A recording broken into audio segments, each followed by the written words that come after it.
Opinion खूप झालं, खूप जास्त लोकांचे रिॲक्शन आलेले आहेत. त्यामुळे आता आम्ही फक्त 10 वर्षाच्या आतली झाडं तोडू या विषयावरून उभा राहिलो होतो. तर पहिली गोष्ट म्हणजे 10 वर्षाची झाडं आली कुठनं.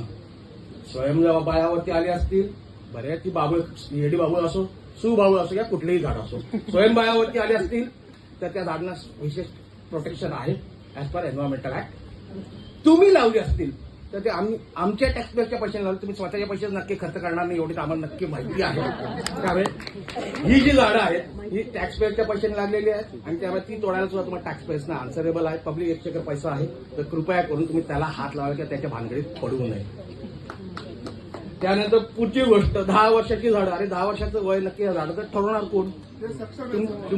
तुमच्यापैकी कोण सायंटिफिकली त्या बाबतीत क्वालिफाईड आहेत? कारण आमची जस्टिस अभियोगांसमोर केस होती तर जस्टिस अभियोग म्हटले मी जरी जस्टिस असलो तरी मी क्वालिफाईड नाहीये म्हणून निरी बसवली होती.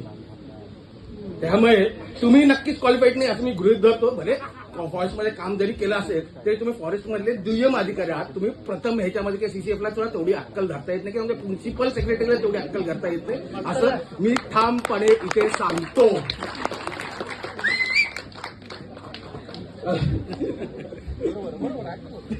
त्याच्यानंतर